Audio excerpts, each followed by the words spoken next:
Hey everybody, it's been a while since I jumped on and did anything on social as far as recording videos or anything like that. I've just been doing a bunch of sharing, but have not taken the time to do any of my memoirs of imperfect Christian videos. So I'm jumping on today to start back getting into doing my videos, taking the time out. Things have been so crazy um, for me this last month or two. I have an 18-year old senior girl that is enough to keep me pretty busy. And I've also been having a lot going on at work. But I'm going to try to take out more time for myself because I actually enjoy doing this. This is more so for me and in hopes that somebody will get something out of it too. So today, the No Cap Sunday. Okay. I think this is a good place to start over or to restart doing this. So, we have had an awesome series of sermons coming out of Matthew and the Sermon on the Mount. When Jesus did the Sermon on the Mount, if you're not familiar with it, go and make sure that you read Matthew. Today's sermon came from Matthew chapter 7. The verse started at 13, and I think that he kind of went through verse 21. Go check that out. And the title was something along the lines of How to Live in the Narrow Way. And in reference to that, it was basically the pastor touched on how, in the Bible it says, broad is the way of those that basically are unrighteous, and narrow is the way of those that choose to do right.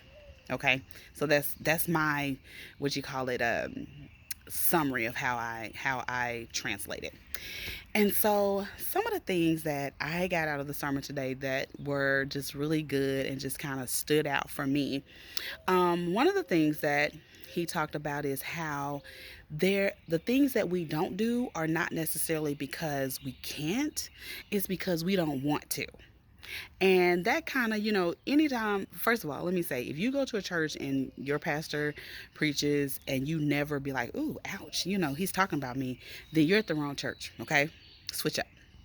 But, or you're in denial, whichever one. Um, but when he said that, I was like, oh my goodness, how often do we not do something, not because we can't do that thing, but because we don't want to do it. Okay, it's an inconvenience to us. It's not something that we necessarily want to be doing. Okay, but it's not because we can't do it. And that just kind of brings me into the mind of a lot of stuff, especially when it comes to my spiritual walk. It's not that I can't, have a continuous prayer life. It's just that, I don't, because I choose to do other things. And so sometimes I'm doing really well in some areas and sometimes I'm not, and it's not because I can't, it's because I won't. Okay. And so that was one of the things that was really good. Something else that stood out that the pastor touched on was basically knowing what you've been taught and not allowing um, that to be swayed. And so that to me struck on a deeper level because I often wonder, do people really know in depth the history of their teaching? Um, have they really studied? Sorry, y'all, I'm outside in the patio. Y'all know I'm scared of bugs. Study for themselves before they believe something. Because I feel like if you're easily swayed from a particular thing or a particular way of thinking when you were raised that way, then you never truly believed it. Okay? That's my opinion. Okay? That's not that's what I feel. If you truly believed a certain way and you did your own research, it was not based off of someone else. You hear, I know for sure our pastor says all the time, I'm not telling you what somebody told me, I'm telling you what I know for myself. When it comes to your spiritual growth, it's important that you know it for yourself. That way, when someone comes against it and speaks against it, you can go based off of what you know, that you've tested, that you've tried, okay, in your experiences. And I think that's really important. And that goes for any type of belief. Okay, you can originally, yes, you learn from your parents, but as you get older, you have to have your own experiences with God to truly seal it. That's what I call it, just to kind of truly seal yourself into that. So that really stuck into my that stuck out big in the sermon as well when he was saying that. Also, something he said at the very beginning that I don't know if he thought of as related to the sermon or not is when he was saying he appreciates being in good company because at some point um, he did not recognize what good company looked like. And that also, kind of to me connected with the sermon. Who you surround yourself with, who you're around, not letting influences or influencers change your mind about stuff. Okay. A lot of the time, something else he pointed out was that a lot of times we change our mind because we want to be able to do what we want to do. Even when it comes to religious beliefs, we want to do all the things that we're not necessarily supposed to do. So we find ways to do it, which is kind of, human. Okay. We all want somebody to agree with us.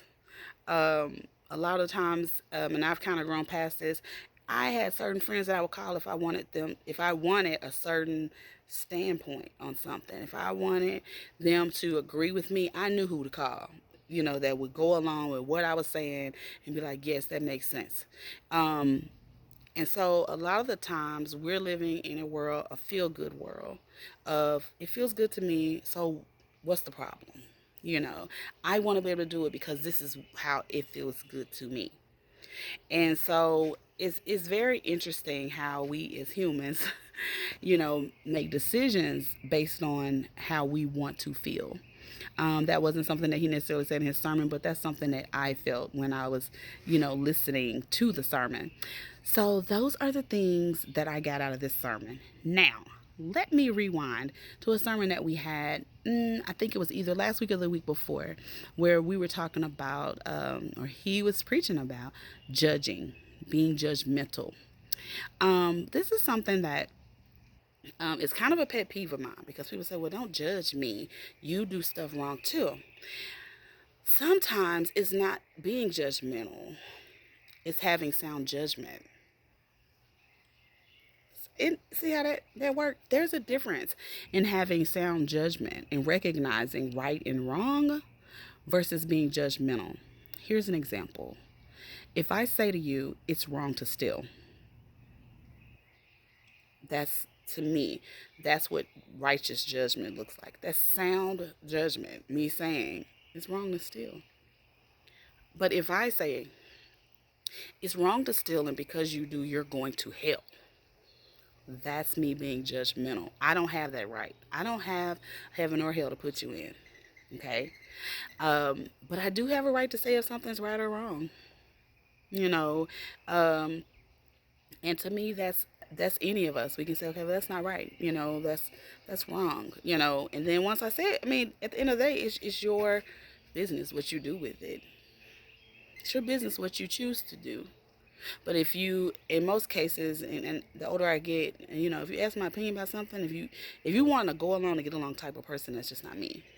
But I don't judge anyone's actions. I'm not judgmental of my friends, okay? Because a lot of stuff that they do, I've done before. Will I tell them, you don't want to do that? That's not right, or that doesn't make sense.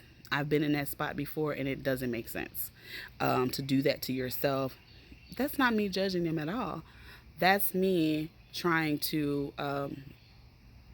use sound judgment. So I want us to work on that word.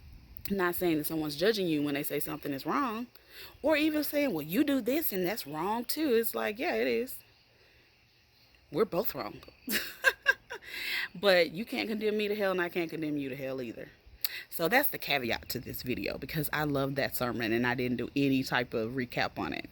But anyway, you guys, you'll be seeing my face a little bit more as I start to get back used to recording and doing a little bit more self stuff for me again. All right, you guys, y'all have a good Sunday.